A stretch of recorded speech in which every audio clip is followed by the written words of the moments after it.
विषय हमारा पर्यावरण कक्षा 6, 7, 8 तीनों के लिए है। आज हम पहले पाठ के बारे में जानते हैं। पर्यावरण शब्द परि तथा आवरण दो शब्दों से मिलकर बना है, जिसमें परि का अर्थ है चारों ओर तथा आवरण का अर्थ है घेरा।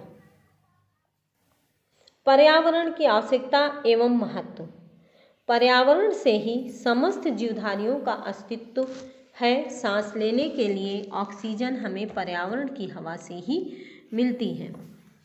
पर्यावरण के प्रकार हैं मानवीय पर्यावरण या प्राकृतिक अथवा भौतिक पर्यावरण। प्राकृतिक और भौतिक पर्यावरण के अंतर्गत वह हिस्सा आता है जो हमें प्रकृति प्रदान करती है, इसे दो भागों में बांट सकते हैं, जैविक पर्यावरण तथा अजैविक पर्यावरण। अजैविक में ये स्थल, जल और वायु से मिलकर बना है। इसके 3 रूप होते हैं, स्थल मंडल, जल मंडल और वायुमंडल। नंबर 2 है मानवीय पर्यावरण। ऐसी वस्तुएं जो मनुष्य द्वारा निर्मित हैं, जैसे मकान, सड़क, बाजार, गांव, शहर आदि सामाजिक पर्यावरण के भाग होते हैं।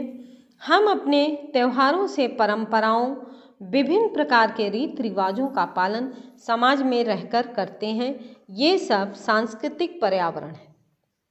पर्यावरण को 2 भागों में हम चार्ट बना करके देख सकते हैं, प्राकृतिक और मानवीय। प्राकृतिक को 2 भागों में जैविक, अजैविक। मानवीय के 2 भाग हैं, भौतिक तथा सांस्कृतिक।